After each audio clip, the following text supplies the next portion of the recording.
सो देखिए बच्चों, last class में हम लोगों ने डिस्कस किया था मैग्नेटिक फ्लक्स।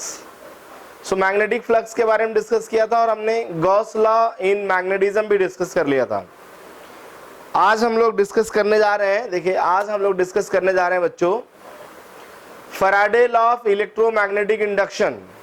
आज हम डिस्कस करने जा रहे हैं Faraday law of electromagnetic induction. तो हमने देखिए लास्ट क्लास में बोला भी था कि हम लोग फैराडे लॉ स्टार्ट करेंगे, तो हमने डिस्कस करना है आज Faraday law of electromagnetic induction. So Faraday law of electromagnetic induction देखिए यहां पर देखिए Faraday law of electromagnetic induction EMI। So EMI से रिलेटेड फैराडे का क्या लॉ है ये डिस्कशन करना है बच्चा लोग। आखिर क्या बोला था फैराडे साहब ने इलेक्ट्रोमैग्नेटिक इंडक्शंस के बारे में। देखिए फैराडे साहब ने बेसिकली कुछ चीजें ऑब्जर्व की थी, उनके ऑब्जर्वेशन में जो आया था उन्होंने बताया उसके बारे में पब्लिक को या दुनिया को। ऑब्जर्वेशन क्या था, उन्होंने कहा कि अगर कोई क्लोज लूप है, लूप कैसा है, क्लोज है, कोई क्लोज एक तरह से बात कर लो कंडक्टिंग लूप होगा तो करंट भी फ्लो करेगा। अगर कोई क्लोज कंडक्टिंग लूप है और उस लूप से अगर मैग्नेटिक फ्लक्स पास करे और फ्लक्स में चेंज आए, उस लूप से अगर मैग्नेटिक फ्लक्स पास करे और फ्लक्स में चेंज आए, तो उस लूप में एक EMF प्रोड्यूस होता था जिसकी वजह से लूप में करंट भी फ्लो होता है। उस EMF का नाम इंड्यूस EMF रखा गया और उस करंट का नाम इंड्यूस करंट रखा गया। ये फैराडे साहब ने ऑब्जर्व किया था और अपने ही ऑब्जर्वेशन पे उन्होंने लॉ लिखा अपने ही नाम पर, उसका नाम था Faraday law of electromagnetic induction. मैं फिर बोल रहा हूं कि लॉ बेसिकली क्या था, उनका कहना है किसी भी क्लोज लूप से, ध्यान रहे देखिए कोई भी क्लोज लूप बनाइए, ये रहा क्लोज लूप, अगर इससे मैग्नेटिक फ्लक्स पास करता है, जैसे मैग्नेटिक लाइंस पास करेगा, इसका मतलब हमने मान लिया कि फ्लक्स पास कर रहा है, ये आपका क्लोज लूप है। इसमें से मैग्नेटिक लाइंस पास कर रहा है मींस फ्लक्स पास कर रहा है। फ्लक्स को ध्यान रहे, अगर फ्लक्स डिफाइन करना चाहते हैं तो फ्लक्स को हम φB से डिनोट करते हैं। उनका कहना था कि इस लूप से अगर मैग्नेटिक फ्लक्स में क्या होते हैं, चेंजेस होते हैं, तो जो जिस रेट से मैग्नेटिक फ्लक्स का चेंज होता है उसी रेट को बेसिकली हम बोलते हैं induce EMF produce in the loop. So according to Faraday, देखिए फैराडे का जो कहना था उसके बारे में बात करते हैं। अकॉर्डिंग टू फैराडे, फैराडे के अकॉर्डिंग क्या है, the time rate of change of, the time rate of change of, लिखा the time rate of change of, the time rate of change, the time rate of change in magnetic flux, magnetic flux through a closed loop, the time rate of change in magnetic flux through a closed loop is directly proportional to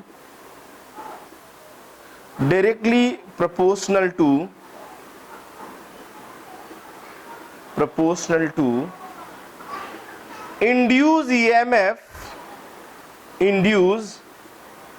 EMF produced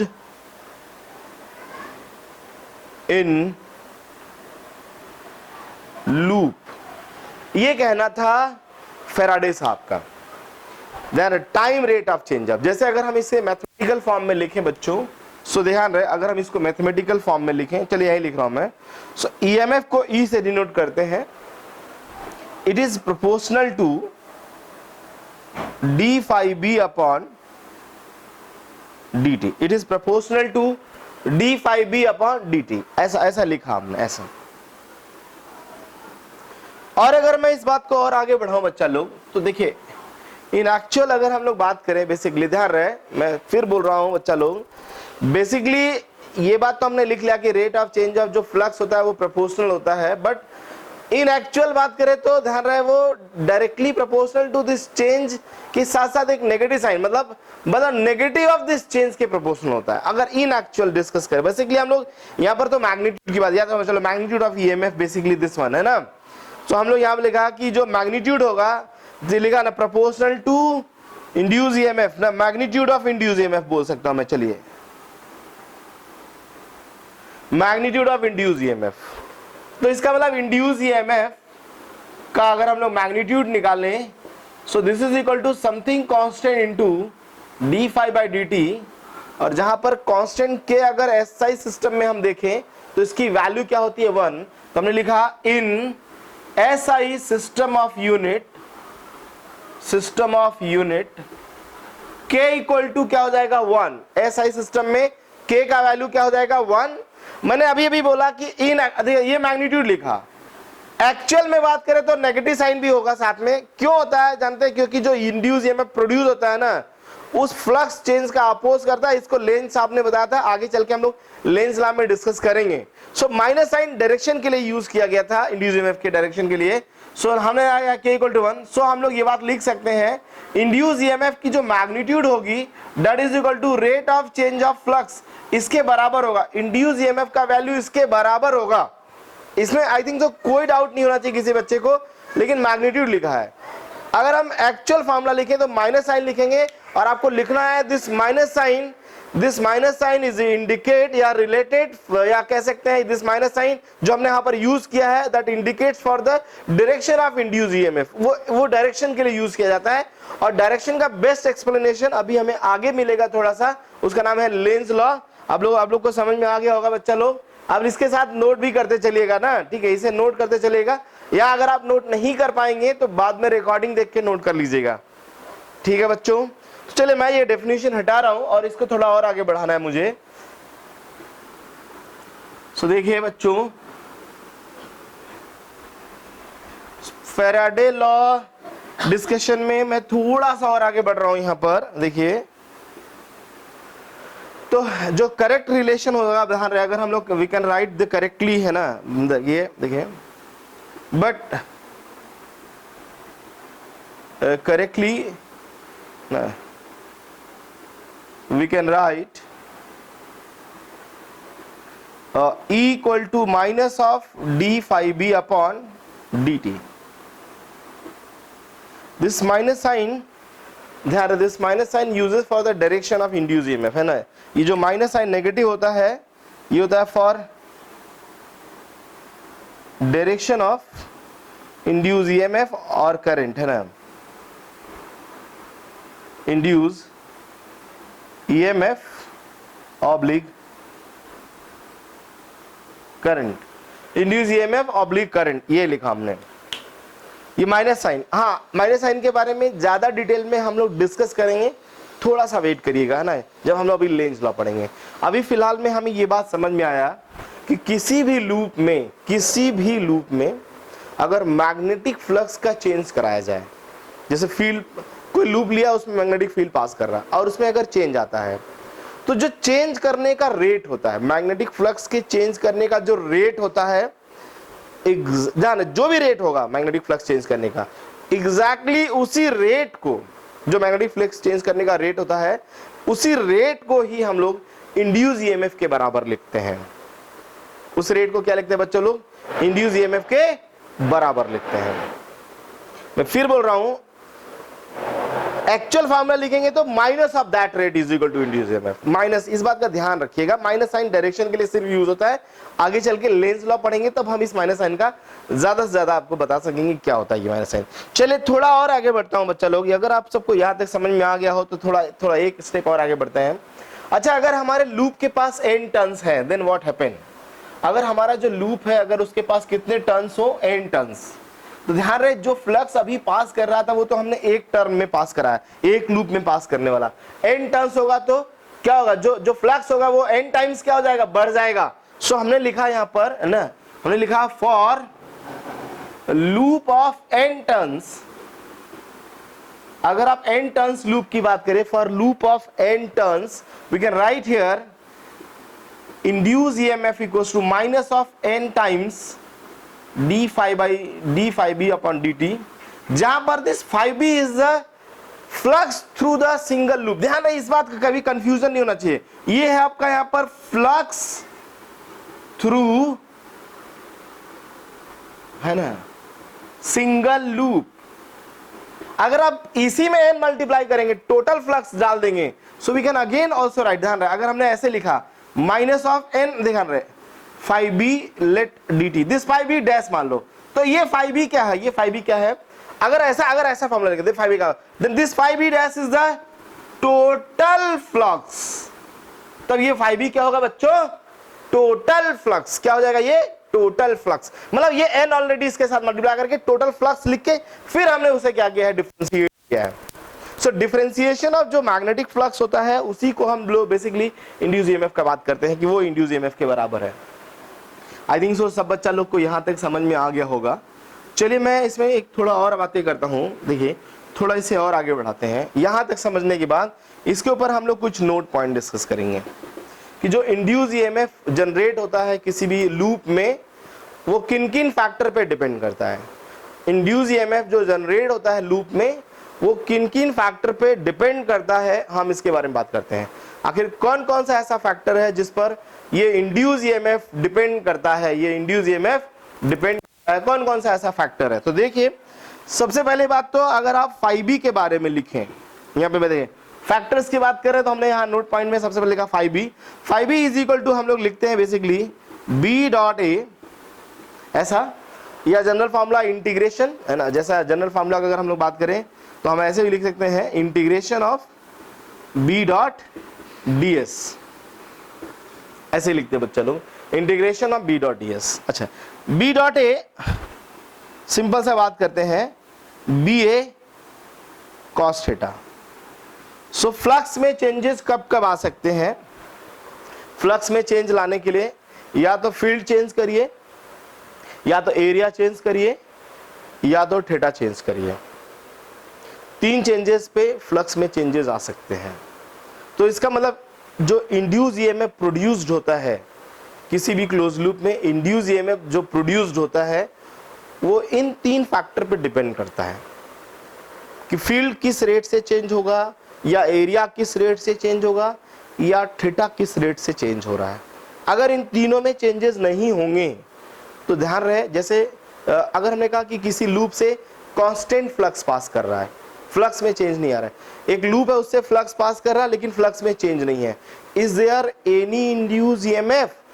answer आएगा no sir, कोई induce EMF नहीं होगा, क्योंकि जब तक flux में change नहीं होगा तब तक ईएमएफ प्रोड्यूस्ड नहीं होगा। आई थिंक सो ये बात आप सबको समझ में आ गया होगा बच्चा लोग। तो ईएमएफ में चेंज होना बहुत जरूरी है अगर हम प्रोड्यूस करना चाहते हैं, क्या सॉरी फ्लक्स में चेंज होना बहुत जरूरी है अगर हम प्रोड्यूस करना चाहते हैं क्या, इंड्यूस ईएमएफ। सो यहां तक आप सबको समझ में आएगा। तो किसके फैक्टर को कैसे चेंज करके हम लोग ईएमएफ लिख सकते हैं। तो चलिए मैं थोड़ा इनको अलग अलग भी करके दिखाता हूं। ये तीन फैक्टर हैं, इन तीनों को हम अलग अलग करके भी देखते हैं। तो चलिए देखिए, ध्यान दीजिए। सो इंड्यूस ईएमएफ कितना होगा, आई थिंक सो समझ में आ गया है। और हम अगर इसे थोड़ा और आगे बढ़ाएं, सो इसमें अगर हमने कहा कि अगर फील्ड चेंज हो रहा है तब, फील्ड चेंज हो रहा है तब देखिए क्या होता है। पहला केस डिस्कस करते हैं। इफ कौन चेंजेस हो रहा है, बी चेंजेस। पहला में लिखा इफ बी चेंजेस, अगर बी बदल रहा है तब, if B changes, magnetic field अगर चेंज हो रहा है ना, बी चेंज होगा। So we can write here, ध्यान रहे, जैसे हमने लिखा EMF equal to minus of D five B upon D T, और हम इसको ऐसे भी लिख सकते हैं बच्चों, this implies that E equal to minus of D upon D T. Five B की जगह लिखा हमने B dot A, phi B की जगह हमने लिखा B dot A. So this E equal to minus of, यह लिखा हमने D five B upon D T dot A, ऐसे लिख सकता हूं मैं, D five B upon D T dot A को बाहर कर लिया क्योंकि हमने माना एरिया कांस्टेंट है और फील्ड चेंज हो रहा है। तो हम लोग ईएमएफ को इस तरह से लिख सकते हैं। मतलब आप हाँ चाहे तो ये प्रोडक्ट को इधर भी लिख सकते हैं, इससे कोई दिक्कत नहीं होगा। डॉट प्रोडक्ट में ए डॉट बी और बी डॉट ए एक ही होता है बच्चा लोग। डॉट प्रोडक्ट में ए डॉट बी और बी डॉट ए एक ही होता है, इस वजह से इधर उधर किधर भी लिख सकते हैं, इससे कोई दिक्कत नहीं होने वाला है। आई थिंक सो सब बच्चों को ये बात समझ में आ गया होगा बेटा, है ना। सब लोग यहां तक समझ चुके होंगे कि जो इंड्यूस, अगर बी में चेंजेस हो रहा है तो ये होगा। अच्छा, बी में चेंजेस एक और तरीके से हो सकता है। जैसे मान लो अगर ये जो मैग्नेटिक फील्ड है वो किसी करंट कैरिंग वायर की वजह से है, अगर ये मैग्नेटिक फील्ड किसी करंट कैरिंग वायर की वजह से है तो उस वायर में करंट चेंज होने से मैग्नेटिक फील्ड चेंज होगा, और मैग्नेटिक फील्ड चेंज होने से इंड्यूस ईएमएफ चेंज होगा। मेरा बात समझ में आया सबको ना। सो इंड्यूस ईएमएफ प्रोड्यूस होने के लिए हो सकता है कि जो फील्ड जनरेट करने वाला करंट कैरिंग है उस करंट में चेंज करने से भी इंड्यूस ईएमएफ प्रोड्यूस्ड हो सकता है। एकदम क्लियर है सबको। एक तो ये था, और हाँ ध्यान रहे इसके लिए एग्जांपल में, ध्यान रहे इसके एग्जांपल में हम लोग को यही करना है। बी, ध्यान रहे मैंने कहा कि जो बी होता है उसको चेंज करने का तरीका या तो जिस मैग्नेट से ये जनरेट किया गया है उस मैग्नेट की इंटेंसिटी वेरिएबल हो, या जिस करंट कैरिंग वायर से ये जनरेट हुआ मैग्नेटिक फील्ड उस वायर में करंट चेंज हो, उससे मैग्नेटिक फील्ड चेंज होगा। और मैग्नेटिक फील्ड अगर चेंज होता है तो हम मैग्नेटिक फील्ड चेंज वाला फार्मूला, मतलब इस फार्मूले से इंड्यूस ईएमएफ निकाल सकते हैं। हम चाहे तो डॉट प्रोडक्ट है ना, इसको ऐसे भी लिख सकते थे, E also equal to minus of a dB upon dt into cos theta. We can also write this relation, no problem at all. ऐसे भी लिखेंगे कोई दिक्कत नहीं है, एंगल के टर्म्स में भी। सो यहां तक हमने ईएमएफ जनरेशन के लिए बात कर लिया है बच्चा लोग। तो बी में चेंज होने से कैसे इंड्यूस ईएमएफ चेंज प्रोड्यूस्ड होगा या क्या होगा इंड्यूस ईएमएफ का वैल्यू, वो हमने यहां पर डिस्कस कर लिया है। सो थोड़ा और आगे बढ़ते हैं बच्चों, देखिए थोड़ा और आगे बढ़ता हूं मैं। सो देखिए अब बात करते हैं एरिया में चेंज करने से। मैं कह रहा हूं हाँ एरिया में चेंज करने से भी चेंज होंगे। ये तो पहला पार्ट था ए। बी पार्ट एरिया चेंजेस, देखिए हमने लिखा व्हेन एरिया चेंजेस। देखिए या तो लूप की साइज बदल रही हो तब भी एरिया चेंज हो जाएगा। लूप की साइज, हालांकि ऐसे एग्जांपल इमेजिन करना थोड़ा मुश्किल होता है कि अचानक से लूप बना हुआ हमारा सर्कल है वो रेक्टेंगल बदलने लगा या कुछ चेंज होने लगा या एक्सपैंड होने लगा, कंट्रैक्ट होने लगा, ऐसे एग्जांपल माइंड में कम आते हैं। तो जो एग्जांपल एग्जैक्टली होना चाहिए या जो माइंड में आ सकते हैं उनके बारे में बात करते हैं कि अगर एरिया चेंज हो रहा है तब भी इंड्यूस ईएमएफ प्रोड्यूस होगा। जैसे कि यहाँ पर आप देख सकते हैं, हमने कहा कि देखिए ये हमारा फील्ड रीजन है, इसके इधर magnetic field let into the plane है, और फील्ड हमने कहा यूनिफॉर्म है, कांस्टेंट है ना, इसके अंदर मैग्नेटिक फील्ड यूनिफॉर्म है। सो ये कोई लूप है, ये लूप है बच्चों। अगर हम इस लूप को अंदर की तरफ मूव कराएंगे, अंदर की तरफ मूव करेगा ये लूप, अगर अंदर की तरफ मूव करेगा सो इस केस में एरिया क्या करेगा, बढ़ेगा। जब ये लूप अंदर की तरफ मूव करेगा एरिया बढ़ेगा, मतलब एरिया चेंज हो रहा है। एरिया चेंज होगा तो इसमें इंड्यूस ईएमएफ प्रोड्यूस होगा कि नहीं होगा, आंसर रहेगा हाँ इंड्यूस ईएमएफ प्रोड्यूस होगा इसमें। अच्छा, जब इस केस में अगर हम लोग बात करें बच्चों, चलिए ऐसा ही केस है एक और, इसी का एग्जांपल लिया एरिया चेंज का, जिसमें अब हम लूप को क्या कर रहे हैं कि चलो बाहर निकाल रहे हैं। अब अगर हमारा लूप बाहर की तरफ निकलना स्टार्ट करे, बाहर, अभी लूप को बाहर निकाल रहे बच्चों ऐसे, अब लूप ऐसे बाहर जा रहा है, बाहर। जब लूप बाहर जाएगा अब क्या होगा बोलिए, इस केस में ना एरिया का मतलब वो एरिया जो फील्ड के अंदर है बच्चों। सो जैसे ही बाहर जाएगा अब यहां पर एरिया क्या करेगा बोलिए, डिक्रीज होगा मतलब तभी एरिया चेंज हो रहा है। इस केस में भी इंड्यूस ईएमएफ जनरेट होगा। हाँ, किस डायरेक्शन में जनरेट होगा थोड़ा वेट करिए, लेंज लॉ पढ़ाएंगे तो ये हम लोग ज्यादा अच्छा समझ में आएगा। मतलब हाँ इतना बस पता कर लिया, एरिया चेंज होने से भी इंड्यूस ईएमएफ प्रोड्यूस्ड होगा। फार्मूला अगर लिखना चाहते हैं सो E इक्वल टू हम लोग लिख सकते हैं बच्चों, E इक्वल टू लिख सकते हैं minus of D phi B upon D T, और B अगर हमारा कांस्टेंट रह जाता है so we can say that minus of B dot D A upon D T. A का डिफरेंशिएशन यूज कर लेंगे, यहां से ईएमएफ आएगा अगर एरिया में चेंजेस करते हैं तो। अच्छा, एक एक बात और बताइए मेरे को, ऐसे इसी को थोड़ा और आगे एक पॉइंट और इसमें मैं आपसे डिस्कस करना चाहूंगा बच्चा लोग, वो बताइए मेरे को एक पॉइंट और। हाँ, इसी एरिया चेंजेस में अगर ये सिचुएशन होता कि हमारा लूप इस यूनिफॉर्म मैग्नेटिक फील्ड में इस तरह से मूव करता, सो क्या होता इंड्यूस ईएमएफ? अगर इस वाले रीजन में मूव करता तो क्या होता इंड्यूस ईएमएफ? इस केस में इधर मूव करता या इधर मूव करता, तो इस समय इस इंस्टेंट पे इंड्यूस ईएमएफ क्या होता बच्चा लोग? तो आंसर ध्यान रहे, इस केस में अगर आप बात करें, एरिया जो है वो क्या है यहां पर? कांस्टेंट। मैग्नेटिक फील्ड भी क्या है? कांस्टेंट। ओरिएंटेशन भी कांस्टेंट। सो इंड्यूस ईएमएफ इस केस में कितना आता? 0। इस केस में इंड्यूस ईएमएफ क्या होता है बच्चा लोग? 0। अच्छा, एक तीसरा केस और था जिसमें हमने कहा थीटा चेंज करने से भी इंड्यूस ईएमएफ जनरेट होगा। वो क्या केस है उसके बारे में भी हम थोड़ा डिस्कस करना चाहेंगे कि आखिर थीटा चेंज करने से कैसे पता चल रहा है कि इंड्यूस ईएमएफ है ना, थीटा चेंज करने से। तो चलिए मैं देखिए आगे बढ़ाता हूं इसको। देखिए थीटा चेंज कैसे कर सकते हैं हम लोग। सो हमने कहा कि अगर कुछ इस तरह का केस बने बच्चों, देखिए हमने कहा ये मैग्नेटिक फील्ड है बच्चा लोग, लेट, और चलिए हमने मैग्नेटिक फील्ड को यूनिफॉर्म ले लिया है ना, और यहां पर एक लूप है और आप लूप को इसके अबाउट रोटेट करा दीजिए, ऐसे घूमने दीजिए इस लूप को। आप सबको मैं बता दूं कि जब लूप इस तरह से है तो इसका एरिया वेक्टर और इसका मैग्नेटिक फील्ड वेक्टर मान लो सेम डायरेक्शन में है। जैसे जैसे लूप थीटा एंगल घूमा, एरिया वेक्टर और फील्ड के वेक्टर के बीच में एंगल थीटा पूरा ऐसे घूम जाए एक चक्कर, एंगल 180, फिर ऐसे घूमता रहेगा, एंगल बदलता जाएगा।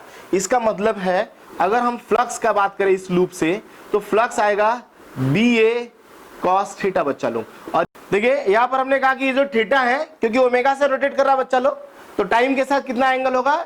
Theta is equal to omega T. कितना हो जाएगा? Theta is equal to omega T.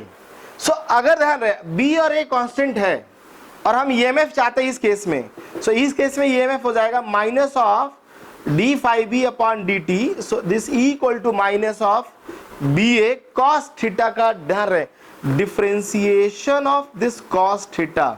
Theta की जगह बच्चा लोग चाहे तो ओमेगा टी भी लिख सकते हैं, और डिफरेंशिएशन करना कोई मुश्किल टास्क नहीं है, आप लोग चाहे तो कर सकते हैं। तो आएगा बच्चा लोग यहाँ से BA ओमेगा, cos का माइनस साइन होता है, माइनस में हटा दिया, साइन ओमेगा टी, है ना। इस तरह से EMF जनरेट होगा। अगर क्या चेंज हो रहा है? ओरिएंटेशन, थीटा चेंज हो रहा है, तब थीटा चेंज हो रहा है तो ये आएगा आपका इंड्यूस EMF का वैल्यू। सो ध्यान रहे बच्चा लोग कि जो EMF प्रोड्यूस्ड होते हैं वो टोटली डिपेंड करते हैं कि फ्लक्स चेंज हो रहा है कि नहीं है। और फ्लक्स चेंज होने के लिए ये अलग से 3 फैक्टर और दिखाया हमने, इन तीनों फैक्टर में चेंजेस होने से फ्लक्स चेंज हो सकते हैं। So induced EMF I think so सब बच्चा को समझ में आ गया होगा। मतलब किसी, आप देखिए खाली बस माइंड में एक ही बात डालना है, कोई भी क्लोज लूप है, अगर उस लूप में मैग्नेटिक फ्लक्स चेंज हो रहे हैं, कोई भी क्लोज लूप है और अगर उस लूप में मैग्नेटिक फ्लक्स चेंज हो रहे हैं, तो अगर मैग्नेटिक फ्लक्स अगर चेंज होगा, ध्यान सुनिएगा, तो उस लूप में इंड्यूस EMF प्रोड्यूस होगा। और इंड्यूस EMF जो प्रोड्यूस होगा कितना होगा उसके बारे में अभी डिस्कस किया कि ये इतना होगा। ये बताया था फैराडे साहब ने, याद है? आई थिंक सो क्लियर हो गया सबको। अच्छा, अब EMF आ जाएगा तो लूप अगर कंप्लीट है, क्लोज लूप है, तब तो करंट भी होगा। अगर क्लोज लूप है तो करंट भी होगा, क्योंकि अगर EMF है तो करंट भी होना चाहिए। सो एग्जैक्टली ये होना चाहिए। सो अभी हम लोग बात करते हैं यहां पर इंड्यूस्ड करंट का। तो देखिए इंड्यूस्ड करंट क्या है बच्चों, हम बात कर रहे हैं यहां पर अभी इंड्यूस्ड करंट का। तो इंड्यूस्ड करंट है क्या बच्चा लोग, ध्यान दीजिएगा। इंड्यूस्ड करंट का बात करूंगा मैं, इंड्यूस्ड करंट। सो देखिए बच्चों, इंड्यूस्ड करंट, इंड्यूस्ड करंट देखिए बच्चों, देखिए सबका आंसर बिल्कुल सही आ रहा है। देखिए क्वेश्चन क्या है मैं बता रहा हूं। देखिए एक लूप है जिससे मैग्नेटिक फ्लक्स जो पास कर रहा है वो ये है। अगर मैग्नेटिक फ्लक्स ये पास कर रहा है तो ईएमएफ अगर आपसे पूछता है तो डायरेक्टली आपको लिखना minus D phi by D T. Minus लिखना बहुत जरूरी है, इसलिए माइनस साइन बहुत सारे बच्चों का आया, सही है।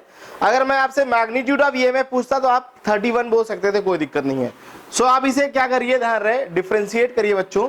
डिफरेंशिएट करेंगे तो आएगा यहां से माइनस ऑफ 12t, देखिए यहां पर, और आएगा यहां से माइनस ऑफ, सॉरी हाँ, माइनस ऑफ 7 और 1 का हो जाएगा 0, और फिर t की वैल्यू इसमें पुट कर देते हैं। E इक्वल टू आएगा minus of 12 into 2 minus 7, so this E equal to आएगा माइनस ऑफ 31। और EMF का यूनिट क्या होता है, अच्छा मैंने यूनिट नहीं लिखा था, so D phi by D T का जो यूनिट होता है उसका नाम होता है volt. D phi by D T एक तरह से ये EMF है, EMF मतलब वही पोटेंशियल डिफरेंस है, तो इसका जो यूनिट होगा वो क्या होगा बच्चों, वो होगा वोल्ट।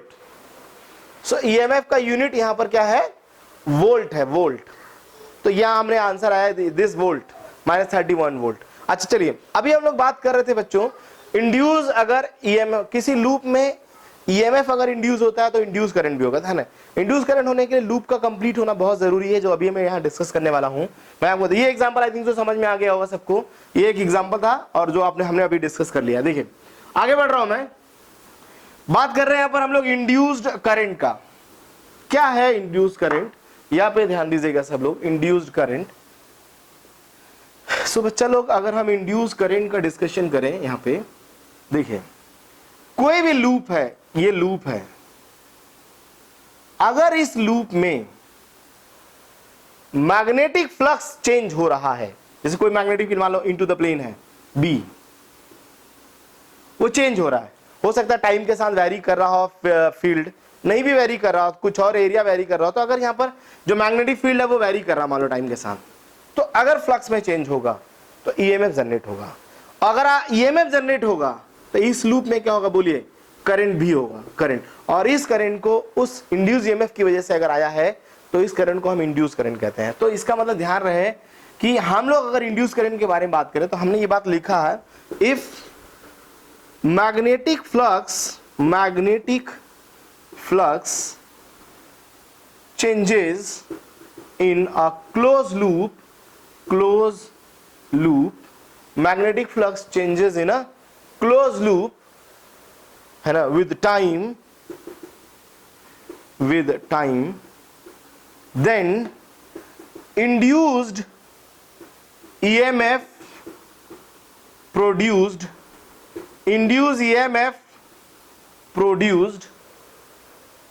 in the loop, ये तो हो गया फैराडे लॉ। फिर लिखा due to this induce EMF, due to this induce EMF, induced EMF, a current is flowing in the loop is known as induced current. A current produced in loop known as induced current. Induced current, तो उसे induce current कहते हैं ना, उसे induce current कहते हैं। इसकी वजह से जो प्रोड्यूस होगा that is called the induced current. तो इंड्यूस करंट का वैल्यू में हमें आधार इसकी वैल्यू, अगर इस लूप का रेजिस्टेंस R है, where R is the resistance of this loop, then current I equal to आएगा induced EMF divided by resistance, and this induce EMF equal to हो जाएगा यहां पर d∅b अपॉन dt, माइनस में होगा तो माइनस साइन यहां रख लिया। सो करंट इंड्यूस्ड का फॉर्मूला होगा d∅b upon dt 1/r negative. ये आंसर है इंड्यूस्ड करंट का इन अ क्लोज लूप।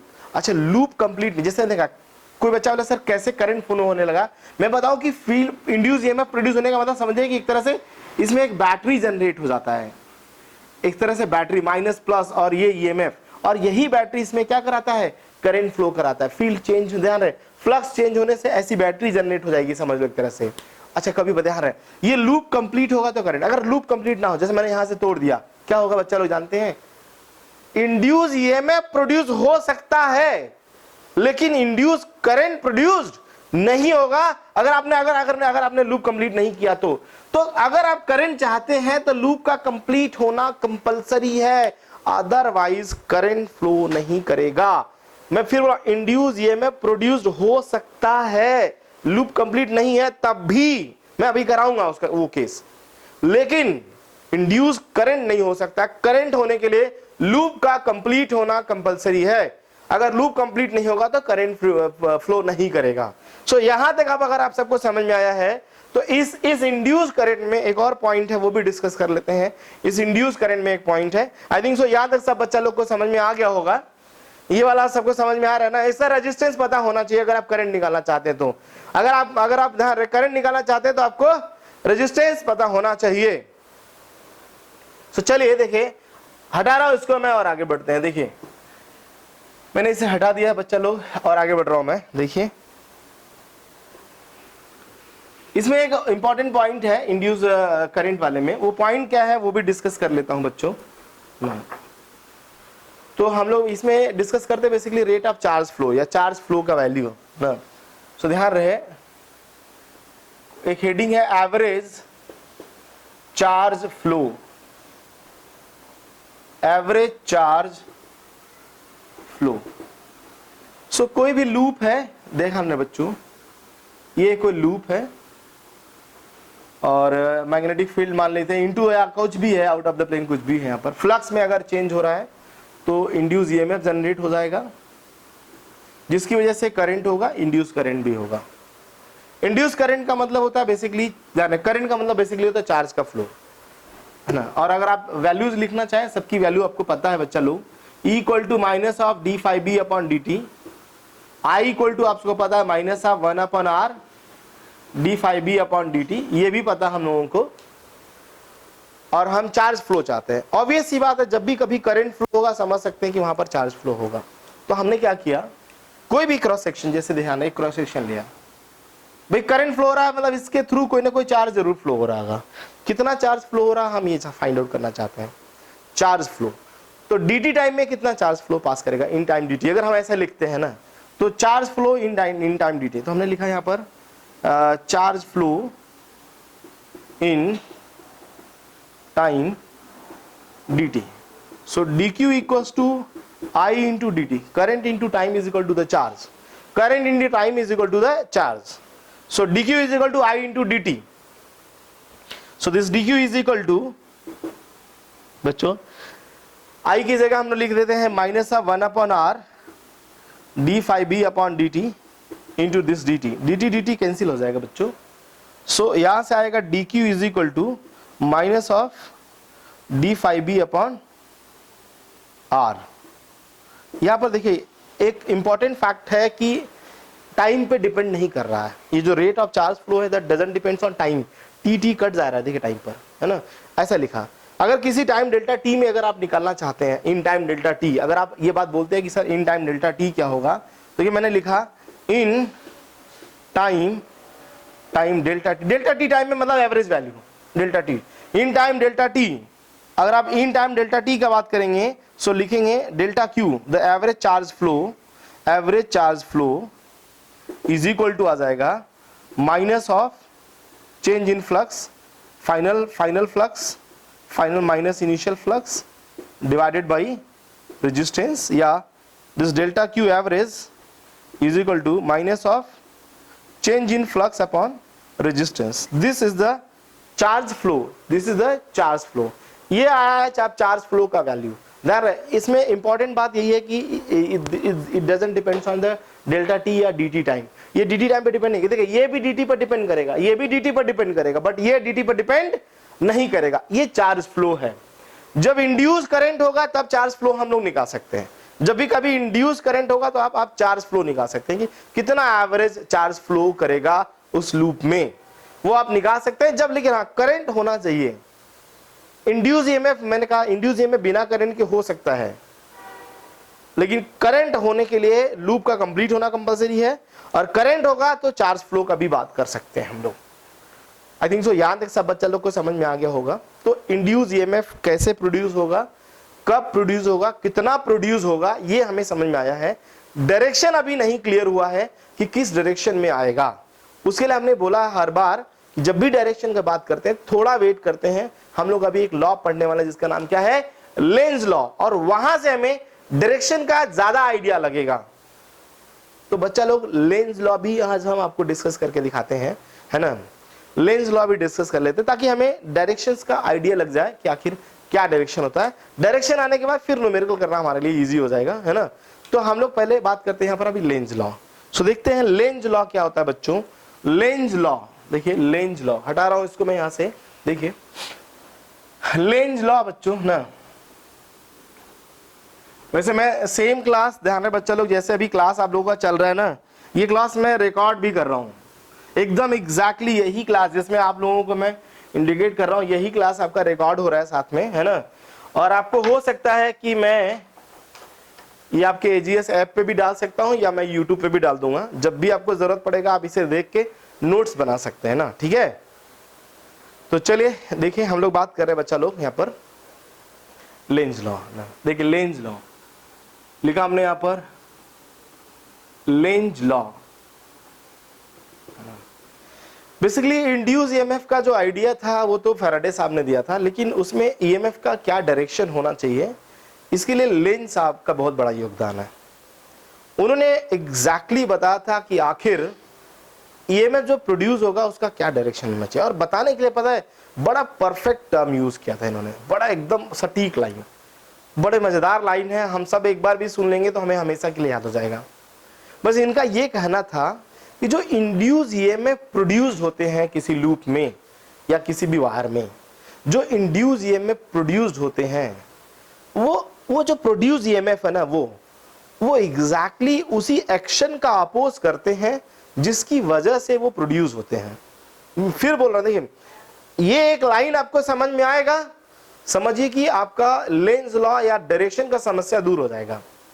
लेंज का कहना था कि जो इंड्यूस ईएमएफ प्रोड्यूस्ड होते हैं किसी लूप में या किसी भी कंडक्टर में, वो उस एक्शन का अपोज करते हैं जिनकी वजह से वो खुद प्रोड्यूस होते हैं।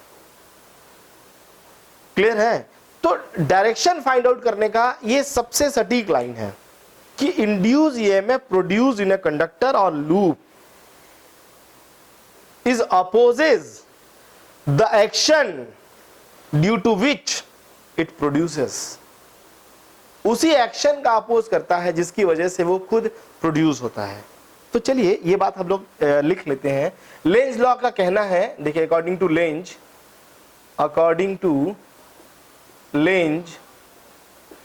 के अकॉर्डिंग क्या है बच्चों, देखिए induced EMF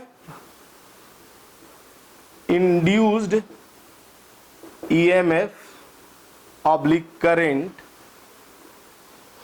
induced EMF oblique current produced in loop oblique conductor opposes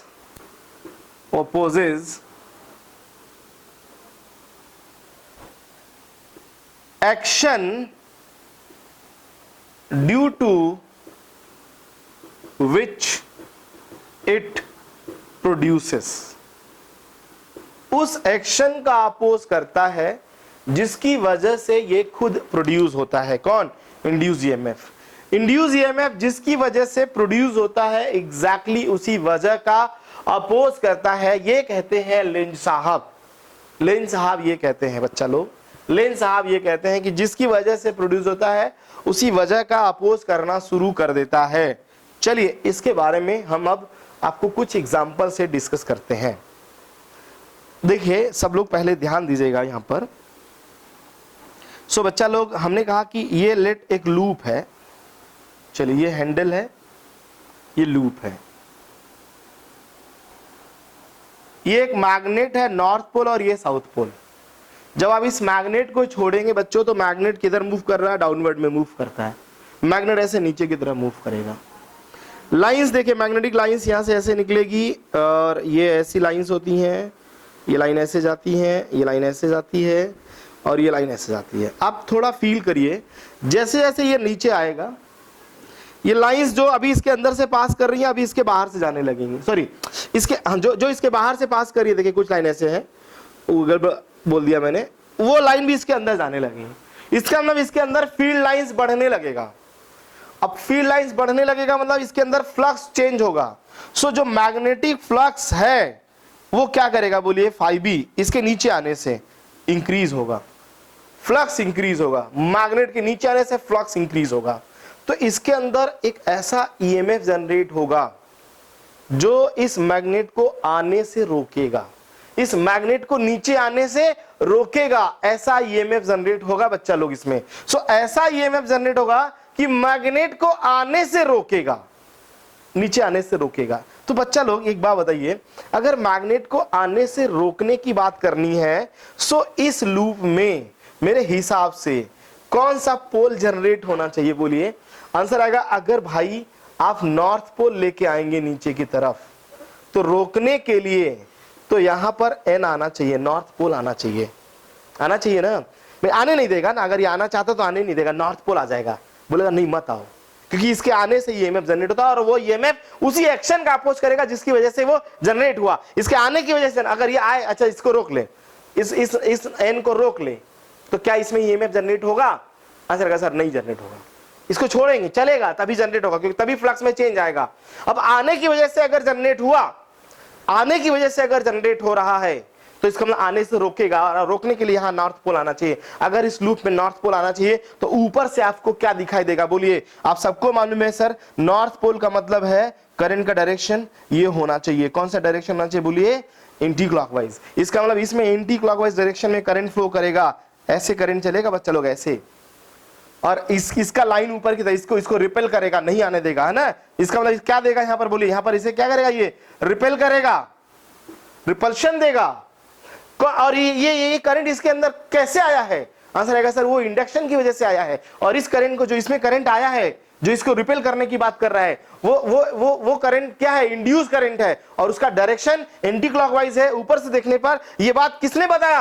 answer आया लेंज लॉ ने बताया। नहीं आया समझ में बच्चा लोग? बोलिए। एन नीचे आएगा जब ये एन नीचे जाएगा तो यहां एन जनरेट होगा। पहले ये लाइन समझ आया कि नहीं आया समझ में? सबको बताइए। डायरेक्शन समझ में आना चाहिए। अगर डायरेक्शन समझ में आएगा तभी चैप्टर में मजा आएगा, अदरवाइज नहीं। तो चलिए, अगर आप सब लोग ये बात समझ गए हैं बच्चों, तो और भी एग्जांपल लेके देखते हैं कि कौन सा पोल जनरेट होगा और करंट का क्या डायरेक्शन होगा। करंट डायरेक्शन, अगर आपको करंट डायरेक्शन पता चलेगा तो बताइए ईएमएफ, जैसे करंट अगर ऐसे फ्लो कर रहा है, आप बोल सकते हैं सर ईएमएफ ऐसे जनरेट हो रहा होगा, ऐसे, ये प्लस और ये माइनस, तभी ना करंट ऐसे चलेगा। ये रहा ईएमएफ और ये रहा करंट, लेंज लॉ के अकॉर्डिंग हमने निकाला। चलिए इस केस में देखते हैं। देखिए एक और एग्जांपल, ये एग्जांपल नंबर 1 था, ये नंबर 2 है। एक और एग्जांपल मैंने कहा चलो यही लूप है और एनएस और रेस्ट पर है, रेस्ट पर कितना ईएमएफ जनरेट होगा और किस डायरेक्शन में होगा? बोलिए। ये रेस्ट पर है, रेस्ट पर कितना ईएमएफ और किस डायरेक्शन में जनरेट होगा? आंसर आएगा क्या? अच्छा, क्या इसके अंदर फ्लक्स पास करेगा? क्या इसके अंदर फ्लक्स जीरो है या नहीं जीरो है? आंसर आएगा इसके अंदर कोई फ्लक्स जीरो नहीं है, लेकिन अगर आप कभी भी डी फाई बी निकालेंगे तो वो क्या आएगा? जीरो, फ्लक्स चेंज नहीं है। इसका मतलब ना तो यहां ईएमएफ होगा ना तो यहां करंट होगा, तो कोई डायरेक्शन का बात ही नहीं करेंगे। चलिए एक और एग्जांपल, एग्जांपल नंबर 3 बच्चा लोग, एग्जांपल नंबर 3। हमने क्या किया, यही वही लूप है और अब इस बार नॉर्थ साउथ पोल और इसे ऊपर मूव करा दिया, ऊपर की तरफ मूव, ऊपर जा रहा है, ऊपर, ये मैग्नेट ऊपर जा रहा है, एन दूर जा रहा है। ध्यान रहे, जो इसके अंदर से लाइन पास कर रही है वो घट रही है, इसका मतलब जो फ्लक्स है वो डिक्रीज कर रहा है, घट रहा है। अब एन दूर जा रहा है, फ्लक्स चेंज होने लगा, ईएमएफ जनरेट होगा, तो एन दूर जा रहा है तो एन को दूर जाने देगा? आंसर है नहीं। इसका मतलब यहां पर एक साउथ पोल जनरेट होगा, और साउथ पोल जनरेट होने के लिए क्लॉकवाइज करंट फ्लो होने लगेगा। इसका मतलब जैसे ये कहानी होगी, देखिए ध्यान रहे, यहां पर एक साउथ पोल जनरेट होगा, एस लिखा मैं एस, ताकि वो मैग्नेट को जाने ना दे और करंट ऐसे फ्लो होने लगेगा, ऐसे ऐसे करंट होगा और वो करंट नीचे की तरफ मैग्नेटिक फील्ड जनरेट करेगा, क्योंकि मैग्नेटिक फील्ड डाउनवर्ड डिक्रीज हो रहा है तो वो डिक्रीज नहीं होने देगा, उसी एक्शन का अपोज करेगा जिसकी वजह से वो प्रोड्यूस हुआ है। तो यहाँ एक साउथ पोल आ जाएगा और वो एन को जाने नहीं देगा यहां से। तो इसका मतलब इसमें करंट का डायरेक्शन ये हो जाएगा और ईएमएफ का डायरेक्शन निकालेंगे तो ये हो जाएगा, देखिए ये हो जाएगा ईएमएफ का डायरेक्शन। तो करंट का डायरेक्शन, ईएमएफ का डायरेक्शन, ये सब हम लोग लेंज लॉ के अकॉर्डिंग बता सकते हैं। आई थिंक सो यहां तक आप सबको समझ में आया होगा। इस पर एक एग्जांपल है बच्चा लोग, जरा वो देखिए क्या है एग्जांपल। एक एग्जांपल देखते हैं, हटा रहा हूं इसको मैं, देखिए एक एग्जांपल देखिए बच्चों, क्या है एग्जांपल बच्चा लोग। क्वेश्चन है, आप बताइएगा मेरे को, एक क्वेश्चन दे रहा हूं मैं आप सबको, बताइए मेरे को। क्वेश्चन ये है कि ये एक लूप है, कंडक्टिंग लूप, यहां से एक मैग्नेट को छोड़ देते हैं, फ्री फॉल है, south pole north pole, free fall है ना। आपको बताना है इस मैग्नेट का एक्सेलरेशन, इसका एक्सेलरेशन कितना होगा यहां पर, और जब ये इसे पार करके जाएगा बाहर, अब यहां पर ये मान लो A1 है, ये A2 है, A1 A2, हमें बस कंपेयर करना है G के साथ।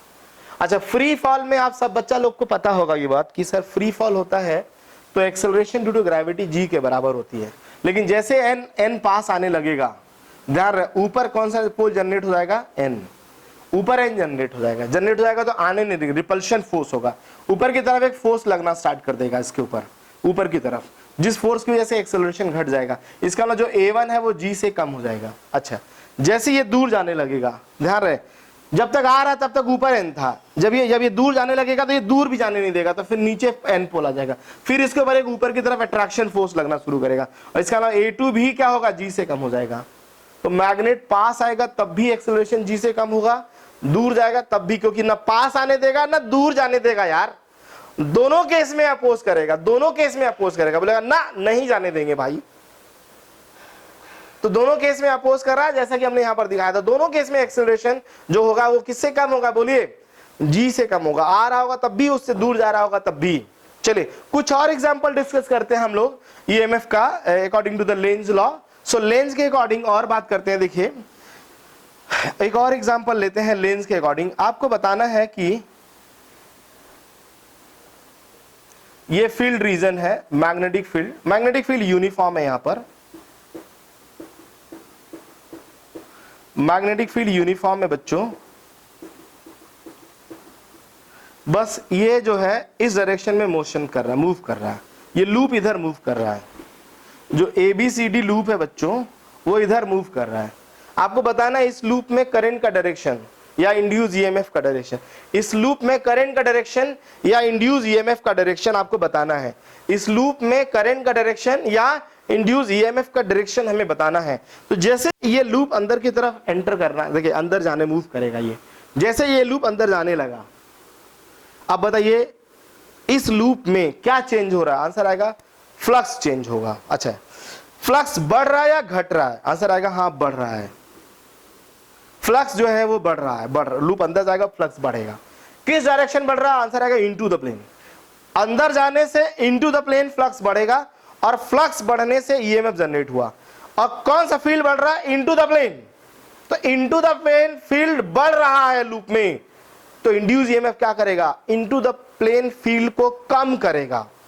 मैं देखो फिर से, लूप अंदर गया, इनटू द प्लेन फील्ड बढ़ेगा, इस लूप के अंदर बढ़ेगा, तो इनटू द प्लेन अगर फील्ड बढ़ रहा है तो ये क्या करेगा, इनटू द प्लेन फील्ड को कम करेगा, कम करने के लिए क्या करेगा, फील्ड खत्म नहीं करेगा, out of the plane field produce करेगा, और out of the field produce करने के लिए इस लूप में करंट का डायरेक्शन ये होना चाहिए। अगर करंट ऐसे चलेगा तो इसकी वजह से एक मैग्नेटिक फील्ड आएगा आउट ऑफ द प्लेन, और मैग्नेटिक फील्ड अगर आउट ऑफ द प्लेन आएगा तो वो इनटू द प्लेन के इफेक्ट को कम करेगा, तो जिसकी वजह से प्रोड्यूस हुआ उसी वजह का क्या कर रहा है, अपोज कर रहा है, उसी वजह का अपोज कर रहा है। सो उसी वजह का अगर अपोज करता है बच्चा लोग, तो इसमें ध्यान रहे जो करंट फ्लो कर रहा देखिए वो एंटी क्लॉकवाइज डायरेक्शन में। अगर आप इंड्यूस ईएमएफ का बात करें तो वो ईएमएफ इस तरह से होगा।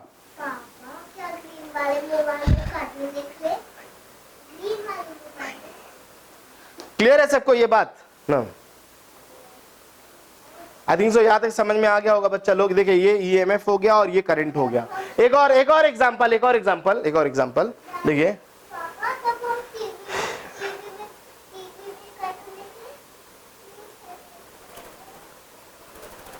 एक और एग्जांपल है बच्चों। देखिए इस बार हमने कहा कि इस लूप को बाहर निकाल रहे हैं हम लोग। इसमें भी आपको बताना है कि what is the direction of induce current and induced EMF. Loop बाहर जा रहा है, बाहर। अच्छा, बाहर जाने से into the plane field flux, into the plane field या फ्लक्स डिक्रीज करेगा, इनटू द प्लेन डिक्रीज करेगा। तो ये लूप क्या करेगा, into the plane field produce करेगा। और इनटू द प्लेन प्रोड्यूस करने के लिए इसमें करंट का डायरेक्शन ये होना चाहिए। तो करंट इसमें इस तरह से फ्लो होने लगेगा। तो ये इंड्यूस करंट या इंड्यूस ईएमएफ का डायरेक्शन होगा। ये इंड्यूस करंट या इंड्यूस ईएमएफ का डायरेक्शन होगा। तो क्या लेंज लॉ से हम लोग इंड्यूस ईएमएफ या इंड्यूस करंट का डायरेक्शन बता सकते हैं बच्चों? हम लूप को देख के बता सकते हैं कि किस डायरेक्शन में इंड्यूस ईएमएफ होगा या किस डायरेक्शन में इंड्यूस करंट होगा, लेंज लॉ लगा के। लेंज लॉ लगाने से आपको देखना कि किस एक्शन की वजह से जनरेट हो रहा है, उसी एक्शन का। मतलब फ्लक्स बढ़ने से जनरेट हुआ तो फ्लक्स घटाएगा, फ्लक्स घटने से जनरेट हुआ तो फ्लक्स बढ़ाएगा, फील्ड बढ़ने से जनरेट हुआ तो फील्ड घटाएगा, फील्ड घटने से जनरेट हुआ फील्ड बढ़ाएगा, नॉर्थ आने से जनरेट हुआ नॉर्थ प्रोड्यूस करेगा, नॉर्थ जाने से जनरेट हुआ साउथ प्रोड्यूस करेगा, न जाने देगा। मतलब हर उस एक्शन का अपोज करेगा जिसकी वजह से वो प्रोड्यूस हो रहा है। ये कहता है लेंज। और उसी के अकॉर्डिंग हम लोग इंड्यूस ईएमएफ के डायरेक्शंस को फाइंड आउट कर सकते हैं। आई थिंक बच्चों मेरा बात सब बच्चों को समझ में आ गया होगा। लेंज लॉ भी समझ में आ गया, डायरेक्शन वगैरह सब एकदम, कोई डाउट तो नहीं किसी को बच्चों लोग, है ना? अगर हम लोग कुछ न्यूमेरिकल करना चाहें इस पर तो न्यूमेरिकल कर सकते हैं बच्चों, है ना? हम लोग इससे रिलेटेड कुछ अगर न्यूमेरिकल करना चाहें तो न्यूमेरिकल कर सकते हैं बच्चा लोग। सो न्यूमेरिकल जैसे एक दो मैं करा के दिखाता हूं आप सबको। अच्छा देखिए एक पॉइंट, चले पहले एक क्वेश्चन कर लेते हैं फिर आगे बढ़ेंगे हम लोग ना। सो क्वेश्चन पहले तो ये है, एक पहले तो एक ऐसी जनरल क्वेश्चन है, क्या हम लोग non uniform steady magnetic field के बारे में समझ सकते हैं कि क्या होता है? सुनिए पहले, हमने कहा non uniform steady magnetic field, ये क्या होता है पहले सुनिए। Non uniform steady magnetic field क्या होता है? Non uniform steady magnetic field, देखिए लिखा हमने यहां पर नॉन यूनिफॉर्म, ये नोट पॉइंट है, non uniform steady magnetic field, ये क्या होता है?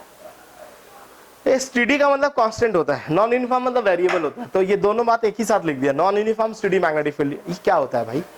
तो सुनिए मेरी बात, non uniform steady magnetic field क्या होता है सुनिए, यहाँ पे ध्यान सुनिए, ध्यान से देखिए। हमने कहा कि अच्छा बताइए, ये वाली फील्ड जो है, ये जो देखने में आपको लग रहा है वो बोलिए यूनिफॉर्म है कि नॉन यूनिफॉर्म? ये जो फील्ड बना है बोलिए, ये जो फील्ड है ध्यान रहे, ये है आपका नॉन यूनिफॉर्म, नॉन यूनिफॉर्म, है ना? मैंने कहा टाइम के साथ इसका मैग्नीट्यूड चेंज नहीं हो रहा। हाँ, टाइम के साथ मैग्नीट्यूड चेंज हो रहा है ना, magnitude does not change with time. हमने कहा मैग्नीट्यूड, है ना, does not change with time. Time के साथ मैग्नीट्यूड नहीं चेंज हो रहा। मैग्नीट्यूड मतलब उसकी वैल्यू, जो यहाँ वैल्यू है, मान लो यहाँ 10 वैल्यू है तो यहाँ 10 ही है, यहाँ अगर 5 वैल्यू तो यहाँ 5 रहेगा, यहाँ 10 रहेगा, मान लो यहाँ पे 8 है, 10 है 5 है 8 है फील्ड की वैल्यू। और अभी भी 10 है 8 है 5 है, अभी भी ध्यान 10 है 8 है 5 है, कुछ देर बाद भी देखा 10 है 8 है 5 है, मतलब वैल्यू बदल ही नहीं रहा है। अगर वैल्यू नहीं बदला तो इसका मतलब वो स्टेडी फील्ड है। कैसा फील्ड है? स्टेडी। लेकिन लेकिन अगर हमने देखा यहाँ पर तो सब जगह एक जैसा नहीं है, इसका मतलब ये क्या है, नॉन यूनिफॉर्म है। फिर सुनिए, सब जगह एक जैसा नहीं है, इस वजह से नॉन यूनिफॉर्म है। लेकिन जिस जगह देखें उस जगह फील्ड की वैल्यू क्या है, कांस्टेंट है। जिस जगह देखें उस जगह फील्ड की वैल्यू कांस्टेंट है, इसका मतलब क्या है, स्टेडी है। तो इसका मतलब ये देखिए बच्चों, अभी हम लोग डिस्कस किए थे कि non uniform steady magnetic field, non uniform और स्टेडी मैग्नेटिक फील्ड। इसका मतलब है कि फील्ड तो नॉन यूनिफॉर्म, मतलब अलग अलग जगह पर फील्ड की वैल्यू अलग अलग हो सकती है, लेकिन जिस जगह पर जो फील्ड की वैल्यू होगी वो टाइम के साथ वैरी नहीं करेगा। और एक तरह का और फील्ड हो सकता है, जानते हैं, एक तरह का और फील्ड हो सकता है, उसे बोलते हैं हम लोग यूनिफॉर्म वेरिएबल मैग्नेटिक फील्ड ना, बोलते हैं यूनिफॉर्म वेरिएबल मैग्नेटिक फील्ड। अरे सुनने में थोड़ा अजीब लगता है बच्चों, है ना, थोड़ा सा देखिए ये सुनने में थोड़ा अजीब सा लगता है कि यूनिफॉर्म वेरिएबल, लेकिन इसका क्या मतलब, सुनिए इसका क्या मतलब होता है बच्चों। इसका मतलब है कि मैग्नेटिक फील्ड तो ऐसा लग रहा है कि यूनिफॉर्म है, देखिए ऐसा, देखिए देखने में ऐसा लग रहा है कि यूनिफॉर्म है, लेकिन जहां ये जो मैग्नेटिक फील्ड बी है ना, that is a function of time. इसका मतलब जो मैग्नेटिक फील्ड है वो टाइम के साथ बदल रहा है, टाइम के साथ बदल, ऐसे देखने में। अभी देख, हमने कहा अभी मान लो अभी t = 1 सेकंड पे मैग्नेटिक फील्ड मान लो 10 टेस्ला है, 10 टेस्ला, सब जगह 10 10 10 है, तो t = 1 सेकंड पे फील्ड यूनिफॉर्म होगा। t = 2 सेकंड पे सब जगह 12 हो गया, सब जगह 12 हो गया, तो t 2 सेकंड पर तो यूनिफॉर्म है, लेकिन ध्यान रहे फील्ड टाइम के साथ क्या हुआ, बदल गया। तो मैं ये कहना चाहता हूं कि किसी भी टाइम पर अगर आप देखेंगे तो मैग्नेटिक फील्ड यूनिफॉर्म होगा, बट टाइम बदलने के साथ मैग्नेटिक फील्ड की वैल्यू क्या हो जाएगी, चेंज हो जाएगी। और ऐसे फील्ड का नाम होता है, जानते हैं, यूनिफॉर्म लेकिन वेरिएबल, जो टाइम के साथ फील्ड चेंज हो रहा होता है। और इसमें क्या है ना, इसके यहां पर हमने कहा नॉन यूनिफॉर्म है, मतलब हर जगह वैल्यू सेम नहीं है, लेकिन स्टेडी है, तो टाइम के साथ लेकिन कोई वैल्यू चेंज नहीं हो रहा। ये दो तरह का ऐसा फील्ड होता है, एक तो हमने ये डिस्कस किया बच्चा लोग, और एक हमें इससे पहले डिस्कस कर लिया था। आई थिंक सो ये बात समझ में आ गया सबको। ये अगर कभी भी ऐसा होगा तो डिस्कस, कुछ एक दो क्वेश्चंस की बात कर रहे थे। क्वेश्चन जैसे हमने कहा, देखिए यहाँ पे क्वेश्चन लिखा, जैसे हमने लिखा है बच्चा लोग की dB/dt का इसका डायमेंशन बताइए, d∅/dt मतलब rate of change of flux का डायमेंशन। ऑब्वियस सी बात है, आप इसका डायमेंशन निकालना चाहते हैं बच्चों, सो ये होता है ईएमएफ मतलब एक तरह से वोल्टेज, और वोल्ट का डेफिनेशन होता है वर्क अपॉन चार्ज, और वर्क का डायमेंशन ये होगा ml²t-2, और चार्ज का होता है बच्चा लोग AT। सो यहां से हम सॉल्व करेंगे तो आंसर आएगा ml²t⁻³ a⁻1, ये होगा डायमेंशन फार्मूला। यहां पर अगर बात करें, ध्यान रहे कि फील्ड देखा, अगर कह रहा कि फील्ड अगर non uniform steady magnetic field में इस लूप को रख दिया जाए, अगर इस लूप को किसी non uniform steady magnetic field में रख दिया जाए तो क्या कोई इंड्यूस ईएमएफ जनरेट होगा। ध्यान रहे, अगर स्टेडी है फील्ड, मतलब फील्ड की वैल्यू इसके रीजन में कहीं नहीं बदल रही है, तो फ्लक्स भी नहीं बदलेगा, और फ्लक्स अगर कांस्टेंट है बच्चा तो ईएमएफ जो जनरेट होगा वो कितना होगा, 0। तो यहां पर आएगा इंड्यूस ईएमएफ 0। एक लास्ट और है, अगर यहां पर बच्चों देखिए, एक करा ये करंट कैरिंग वायर है, और यहां हमने एक लूप रखा है, इसमें लूप में कोई करंट नहीं है, ये लूप है, करंट कैरिंग वायर है, और अगर इस करंट को टाइम के साथ इंक्रीज कराएं, इस करंट को टाइम के साथ इंक्रीज कराएं, तो इस लूप में इंड्यूस ईएमएफ किस डायरेक्शन में प्रोड्यूस होगा। तो ध्यान रहे, अगर इसमें करंट बढ़ेगा, पहले तो इसकी वजह से फील्ड किधर होगा, देखिए थंब ऐसे रखा, फील्ड आएगा इनटू द प्लेन, यहां फील्ड अगर इनटू द प्लेन है और टाइम के साथ करंट बढ़ेगा तो फील्ड बढ़ेगा, फील्ड इनटू द प्लेन बढ़ रहा है, और लेंस के अकॉर्डिंग अगर इनटू द प्लेन फील्ड बढ़ रहा है तो उसे कम करिए, कम करने के लिए out of the plane field produce करना पड़ेगा। Out of the plane field produce करने के लिए करंट ऐसे फ्लो करेगा तभी होगा। तो इसका मतलब यहाँ पर करंट आ जाएगा इसमें एंटी क्लॉकवाइज, इंड्यूस ईएमएफ का जो डायरेक्शन होगा वो कैसा होगा बच्चा लोग, एंटी क्लॉकवाइज होगा। आई थिंक सो सब बच्चों को यहाँ तक समझ में आएगा दोस्तों। तो अगर आप सबको मेरा लेक्चर समझ में आएगा दोस्तों, तो आप मेरे वीडियो को शेयर करिए, लाइक करिए, चैनल सब्सक्राइब करिए, नोटिफिकेशन बेल बटन जरूर दबा दीजिए दोस्तों, ताकि आपको हर वीडियो का नोटिफिकेशन मिलता रहे। थैंक यू सो मच बच्चा लोग, thank you so much. Okay, bye bye.